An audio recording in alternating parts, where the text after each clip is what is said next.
Doug's waving hi to me. I'm just going to wait till I start seeing a few people coming in here. Oh, my phone is telling me that I am live right now. Thanks, phone. So I see we are. Hey, Mike, how you doing, buddy? Hey, thanks again for posting that link to the grow light from Paul. That was great. I was actually looking for it and I couldn't find it. So thanks again for doing that. Hey, Dustin. Okay, so let's. So we got Kim trying to get in. We've been having some technical difficulties. Here we go. There she is. Hello. Can you hear me, Kim? Hello. Hey, Krista. Hey, Dustin. There she is. Trying. Hey, Ginger. To turn my video. I can. I can hear you. I'm just trying to turn my video on. And there we go. All right. Good afternoon, Glenn, Sue, Dee. Welcome. Hello. Chad, hello. So, hello, Adam. So, welcome, everybody. This is my dear friend, Kim Tournat. You may have seen her on some of the other live videos and that commenting. But yeah, we're having a few technical problems. We've both had to exit the room a couple of times and reconnect for some reason.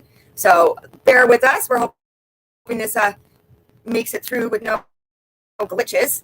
But of course, in the internet world, that's probably not going to happen. Yeah, so as you can see, it says Kim keeps freezing up. Now, I'm just wondering. Oh, can you hear me, Kim? I think she may be frozen again. All right. Well, hopefully it gets figured out. And I think she may have had to reconnect. So I'm just going to, Kim, if you hear me, I'm just going to remove you right there. Yeah, this sucks. Of course this is going to happen, right? Well, anyway, welcome to Med Talk Monday with Michelle. So we are broadcasting on the SM Medicinal Sweet Shop page, as well as my own YouTube page, and also to our Warriors group. So if you can see, this is our logo for the group Warriors. Women Against Reproductive Rights Invade Sexism, Right-Wing Sexism Invasion. So because of International Women's Day today, I thought it would be great to share to our other group. Kim and I are both members. We do a lot of activism for women's rights. So yeah, happy International Women's Day to all you lovely ladies out there. And anybody else who identifies as a woman too. It's our day.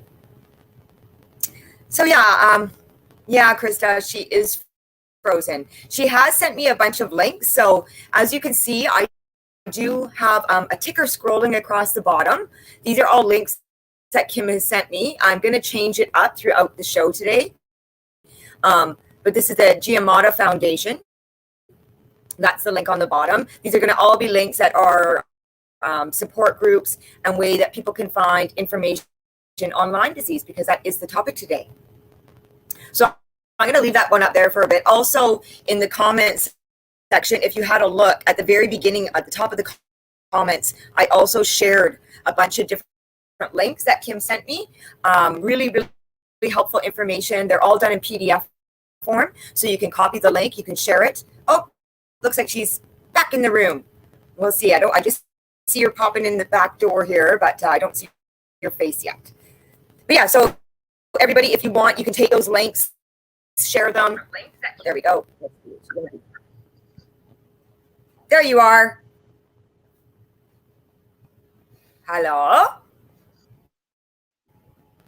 Well, it's funny because, oh, there's Kim. It's funny, we only live like maybe 20 minutes away from each other, so why we're having such internet problems, I don't know. Hi. Hi. I was just explaining to everybody what the meaning was of all the links that I shared in the chat. I think the problem is the Wi-Fi. Okay. Yeah, you got a big leg. Awesome. Yeah, so I was just telling everybody all the Yes. links that you had sent me It's that this they're Wi-Fi available. connection, I believe. Yeah. Yeah, so this isn't working as of course as it's supposed to, unfortunately. So I do have I also have another window open that I've got some of the links that Kim sent me in my Dropbox that I'm going to be share screening up here today. And I did have some questions written down for Kim. So why don't I'm just going to reintroduce Kim again. This is my dear friend Kim Tournat. Kim has had a confirmation of Lyme disease that I believe she got it about 5 years ago, and it took a long time for her to get there. So I'm going to hand it over to you, Kim, and maybe you could just introduce yourself and maybe start off and tell us about how your journey began to get your confirmation of Lyme disease. Okay. Thank you. I hope everybody can hear me and that I don't freeze up during this broadcast. It was a long journey, as any person with Lyme disease can attest to. Having a Lyme disease diagnosis is not easy in Canada, despite what people say. Actually, what doctors say in Canada is that it's a rare disease. It's not true. It's actually very endemic here in Canada, and the process to get tested, it's a two-tier test. So there's the ELISA and the Western blot, and they're both riddled with false negatives. There's it's not easy to get a true diagnosis in Canada. So the best thing to do is actually, if you have funding and it's a lot of money, is to get tested in California, in the California lab, or in Germany, Armin labs as well. So for me, I was able to get tested in the California lab, and I think it's called Igenix. Don't have it off the top of my tongue right now. And they're accredited in California. They go through all the stringent tests that the government of California puts the laboratories through. So it's not like people are buying a diagnosis from them, which is a concern, which is what medical establishment here, they gaslight patients, and they say that we buy diagnoses. So that's the problem. And so eventually I found a literate doctor here in Canada, and he was able to get me the testing I needed, and the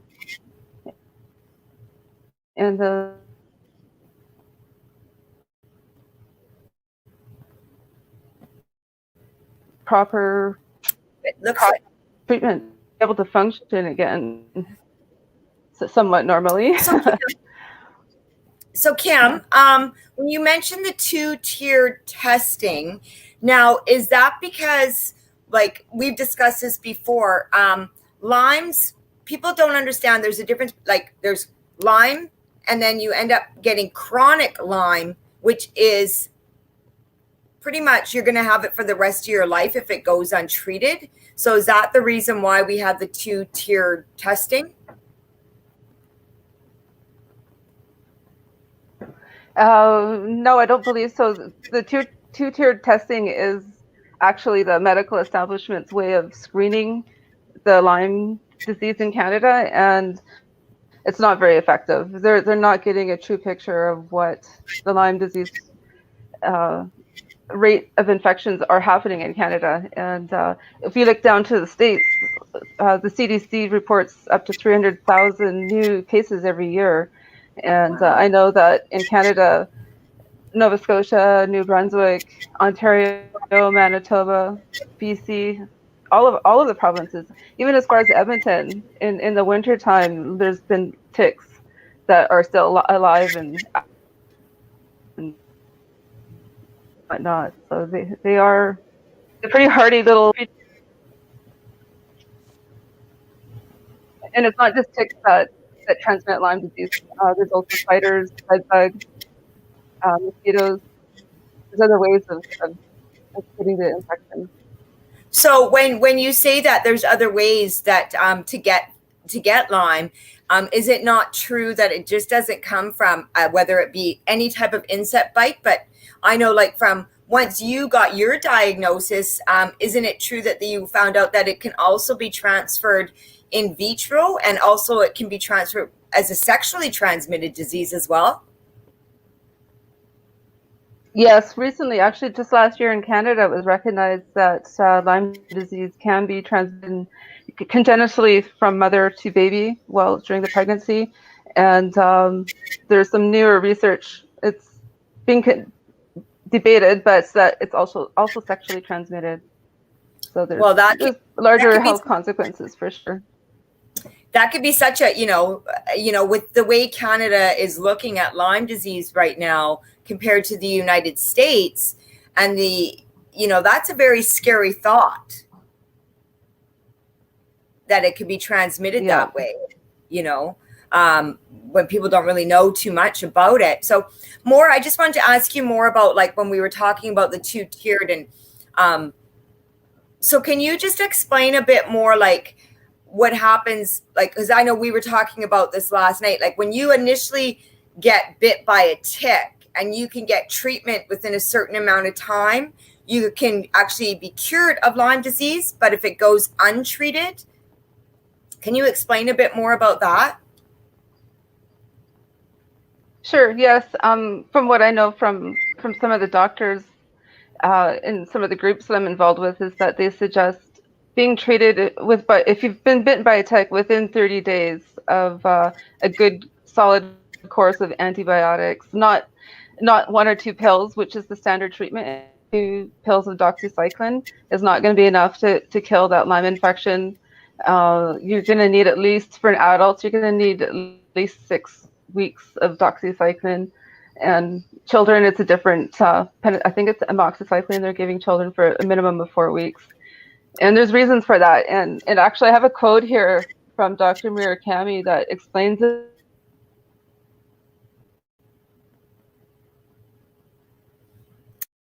Looks like Kim may have froze up again, but she was going to just, Dr. Murakami. I can just read it out.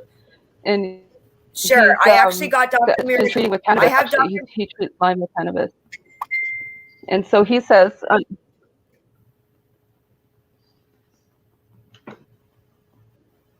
no.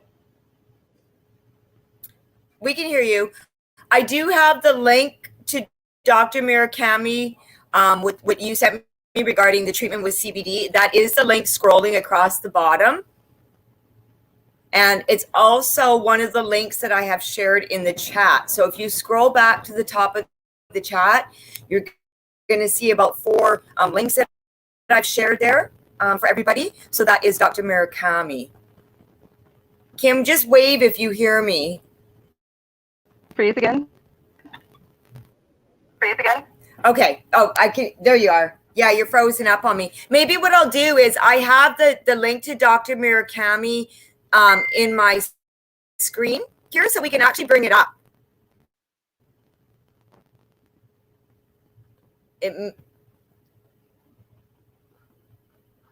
Yeah, why don't I do that, guys? I'm going to bring this screen up here, add to stream. Okay. And then, so just, you're going to see me, but I got to go into my Dropbox here. Get this right one opened. And where is it? Oh. Hello? There we go. Oh, hello. I hear ya. There we go. So just close that. There we go. There you are. Yeah, no, I was going to put that link up, but that wasn't the right one. It's in our video chat. But Mary had made a good point. They need to sequence the DNA of the Bartonella bacteria, but Canada is so far behind.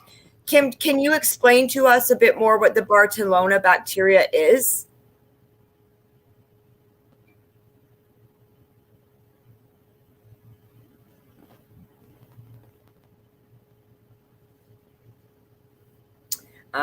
Unfortunately, I think she's frozen again. So Ginger was asking what symptoms are most notable. So from what I know from Kim, it starts off like when you initially get bit from a tick, and this doesn't happen with everybody. You'll normally get like a bullseye mark around the location of the bite. That's one true sign. Also, I know Kim dealt with a lot of just, there she is. Hello. Hi, sorry about that. No worries. So I'm I was back. just trying to answer Ginger's question. Ginger was asking what symptoms are most noticeable.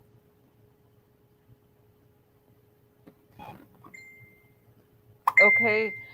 That depends on what stage of Lyme disease you're at. So as we were describing before it got frozen was if you're treated within the first 30 days, your chances of having a long-term chronic infection are reduced drastically. You're not going to have any further ongoing symptoms. You still could, but your chances are drastically reduced. Any further beyond that, you do get into longer-term chronic illness, and part of the complication is not just the Lyme disease infection, the Borrelia infection. It's the other co-infections that go with it. There's Bartonella, babesiosis, Ehrlichia, Rocky Mountain spotted fever. There's at least up to 15 other ones. Mycoplasma, mold is also another one. And Can you so go through you're mold treating all testing? of those things. I did. I actually had 3 different types of mold that I was treated for during this treatment for Lyme disease. Yeah. So Mary Williams had says yeah, that they need to sequence the DNA of the Bartonella bacteria. Maybe you can explain a bit more what the Bartonella bacteria is, because I'm sure there's a lot of people that don't know what that is. Yeah, that's actually commonly known as cat scratch fever. So you get now. Oh, damn. Phase few, So Mary has but it's also transmitted by ticks, and so it's actually a very severe illness, and it affects the brain. Yeah, same as Lyme disease. Lyme disease is actually the Borrelia bacteria. Lyme disease is very similar to syphilis, and untreated people with syphilis go mad. They get dementia. And same as Lyme disease. There's lots of people with Alzheimer's disease when they've had an autopsy, they've actually had Lyme disease. So is that why there's Lyme disease has a very high suicide rate? Is that not true? Yes, that's right. Because of the pain, and also when we're talking about rates of infection and the amount of people with Lyme disease, a significant amount of pain goes with it. And if, I know that you had the black balloon event the other day, and pain is also a common factor. And so is suicide. And Lyme disease is very common in Canada. And I think it could be driving a lot of various conditions for people here. Well, yeah, you bring that up, and so many behind people, a lot of it. There's even a quote. Go ahead. Yeah, Dr. Klinghardt from Seattle. It's the doctor who said that he has not seen one MS patient, one Parkinson's patient, and one, I can't remember the other one offhand, that does not have Lyme disease. So everyone has that as an unknown. Many of those. So that's fibromyalgia. Yes, I had posted that. Any people that have been diagnosed with fibromyalgia, lupus, ALS, MS, any type of autoimmune disorder, there's a very good chance that they actually have Lyme disease. And because Lyme disease actually will go dormant in your system, and I'm sure Kim can explain more about this, it hides. It hides on any type of medicine, and you got to find something to bring it up so you can use something to attack it. But we'll get into more what Kim was doing with that afterwards. So, like you were saying with the opioid crisis, I'm sure, a lot of those people get stigmatized and think that these are people that are street people. And that's really not the case. There's so many people that became addicted to opioid because of an underlying condition, and they were put on pharmaceuticals. And one of those could very well be symptoms from Lyme disease. And because it's underdiagnosed and undertreated in our country, it's a major issue. So, Kim. Exactly. So, what type of treatment are you doing?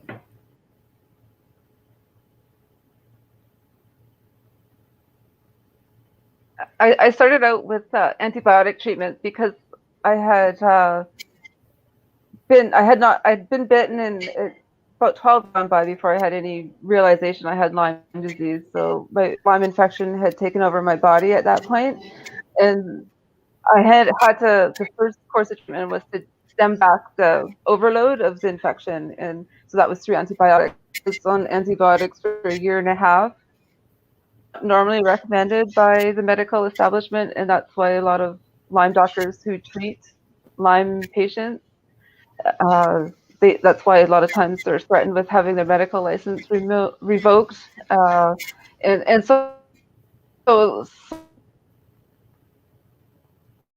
sometimes it's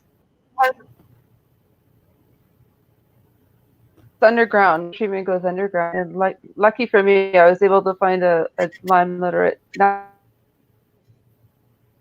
naturopath doctor who could treat all of the infection, and then you have to kill the bacteria. I was on so many different types of herbal remedies over the years, and I still use some. There's one that I'm using. Cannabis is a huge one. I started out with the Fico oil in 2016, and I really feel that helps with a lot of the neurological symptoms I had and still have. And there was a period of time where I couldn't drive, and I'd have these panic attacks, and I remember one time I stopped off at Doug and Michelle's dispensary, and I was in a panic attack, and it's not normal for people in their 50s to all of a sudden have their first panic attack. That's a Lyme disease symptom. And so Michelle gave me some tincture, and like within a few minutes I was back to normal again, whatever that looks like. So when you're talking about neurological conditions, maybe explain what Hertzig contractions are. Sure. So herxing is when you're killing off that overload of the bacterial infection in your body, the bacteria actually releases an endotoxin into your system, which causes you to be sicker than actually. It's like poking a hornet's nest. So you got to really manage it and be really careful and go slow. You don't want to overdo it because you could die. People have died, and yeah, you have to have a professional doing this with you. And herxing is that die-off effect. It's when the bacteria is, and that's when you need to put all your detoxing methods into place, like Epsom salt baths, all kinds of different other detoxing methods, herbal remedies as well. And with the Hertzig, since you've started on the FICO, have they lessened for you?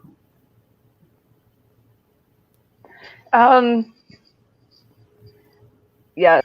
When I was herxing really bad during that year and a half while I was on the antibiotics, killing off that overload, the Fico oil, the cannabis products really helped manage the neurological symptoms I was experiencing, because you get this electrical current that runs through you, and it's nothing like you can ever imagine. And the Fico oil just really calms that and just really makes it just calm down, and you don't even feel it. So it's helped a lot.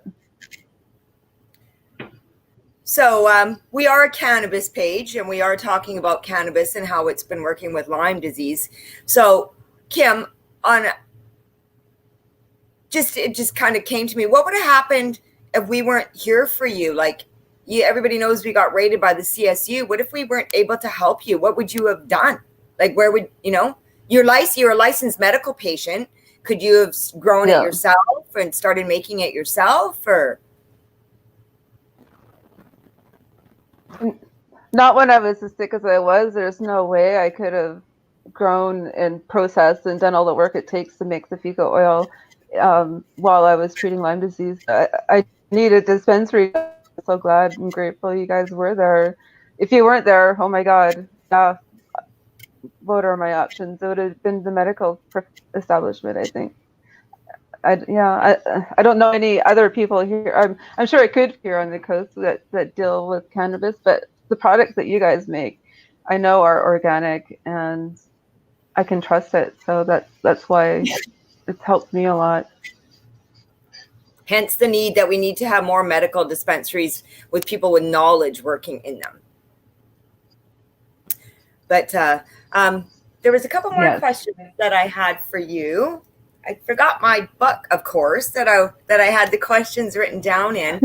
So let's go back a bit to like when you first got diagnosed, because you had been bitten by a tick and had a bullseye, but you didn't have any symptoms for quite some time. And that's why it was such an issue for you to get diagnosed.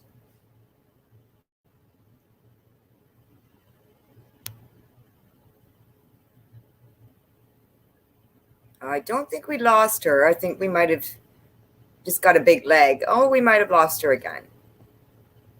Well, I can explain a bit more of that because Kim and I, like I said, are dear friends. But I remember when Kim started the battle with our medical system to get tested, because she did recall, I believe it was a year prior to her starting to get these weird symptoms of it. She was just tired all the time, sluggish. She was having a bit of brain fog, and it was unexplainable. They didn't she couldn't understand why. So they started doing all these types of tests on her, and nothing was coming back. Oh, there she is. Here she is. There you are again. Can you hear me?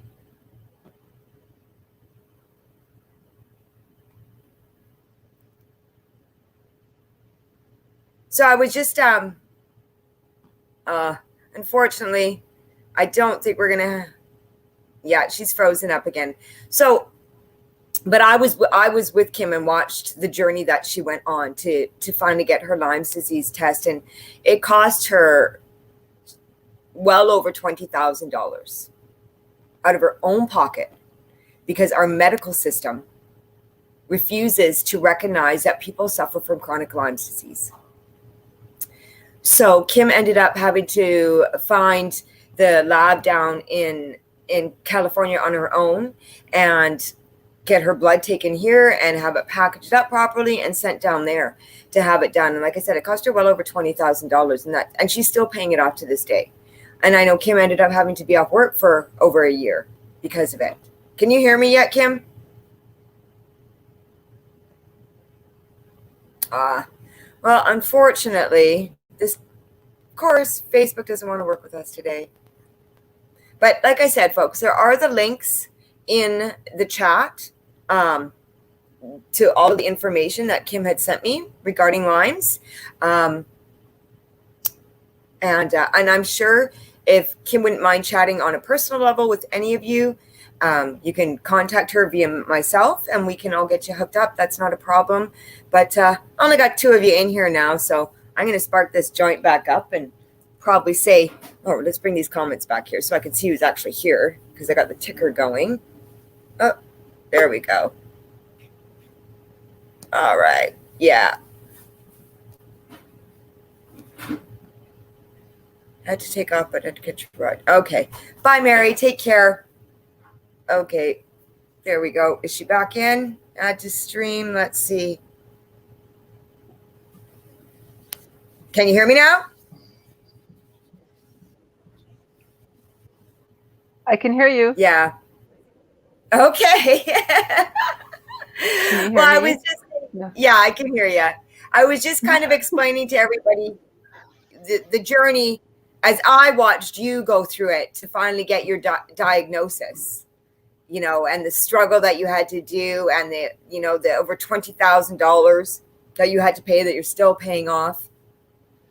And yeah, like you must have felt like when you finally got your diagnosis validated on some level, that 2 years, 3 years of fighting with the medical system here, and finally you get proven right.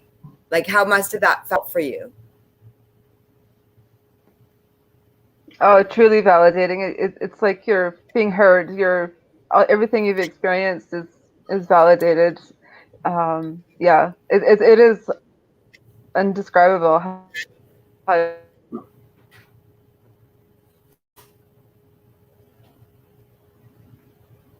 Yeah, Linda, white plaque common denominator.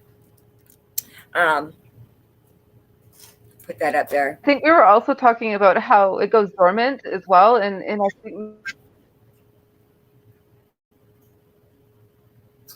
maybe you mentioned that. Yeah, you're breaking up on me again, Kim.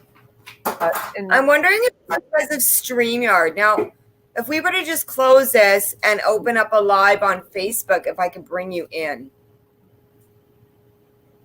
Doug says no. Doug's sitting here. He says it won't work. But yeah. Oh, no, device not connected.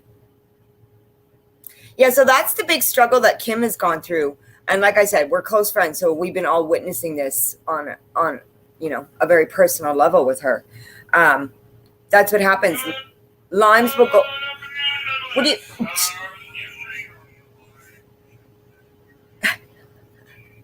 So, can you hear me, Kim?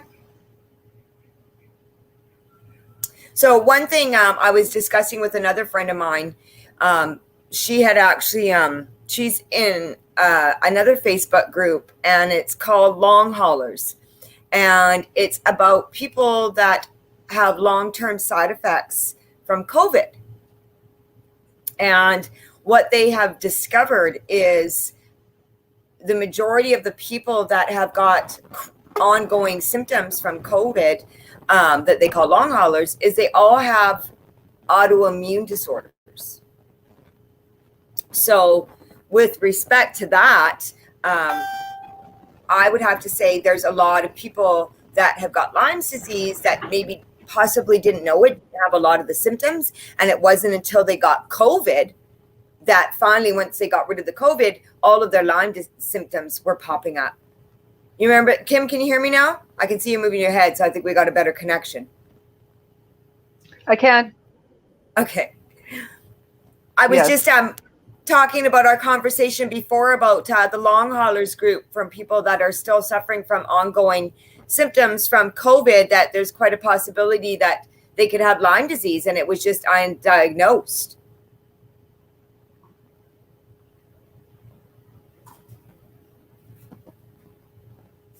Yes, Kim is a relentless warrior. Yeah, that's some of the things that we're hearing about. That's one of the things we're hearing about with the after effects of COVID is the ongoing cytokine storms that is similar to what Lyme disease, the effects of in our body that take place. So I think I sent you an article about the cytokine storms, and it does have a lot of the similar things we're hearing about as after effects, like the neurological symptoms that people are experiencing after COVID. And there's so many more similarities as well. It's interesting. Yeah, that is one of the links that I shared. So again, if you wanted to check out any of these links, you can always scroll back through the chat. It's at the top of the chat. I think there's 4 or 5 different links, and I've also been sharing them as tickers across the bottom of the screen. And I've seen Mary Williams and a couple other people share different links into the chat as well for different Lyme's groups. So there is information out there. The problem is people are talking about it, but the powers that be aren't. So that's what we need to change here. Our government, Health Canada, needs to recognize chronic Lyme because people are going undiagnosed and untreated and being treated for things that they don't have and put on pharmaceutical drugs that maybe they don't necessarily need to be on.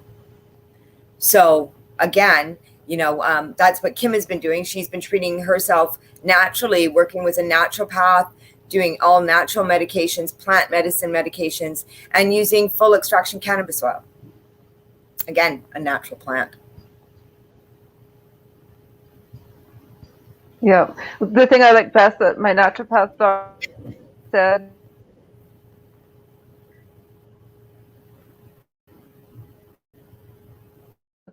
the herbal remedies that find to the infection than traditional medicine does. So there's actually hundreds of more pathways that get used, and chances of healing are better with a.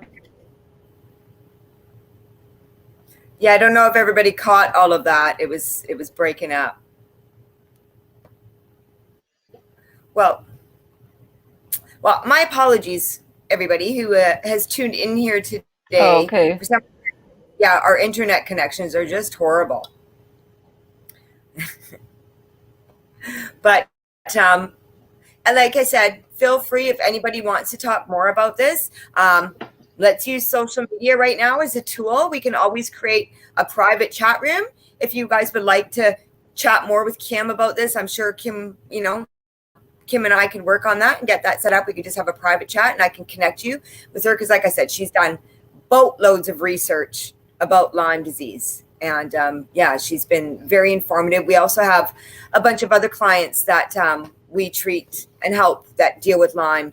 And generally I say, you know what, you got to talk to my friend Kim because she's the one who has all the information. Instead of hearing it third hand from me, talk to her because she is the expert when it comes to this.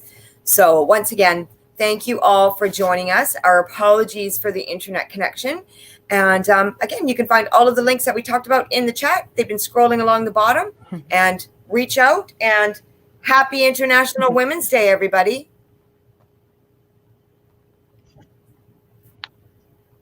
So we're going to end this broadcast. Kim, stay there because we can chat backstage. But don't forget tonight, you can always tune back in to S&M Medicinal Sweet Shop. Thank you so much. And see Mr. Candyman Doug Sikora and Glenn Wells at 6 p.m. this evening for Manic Monday.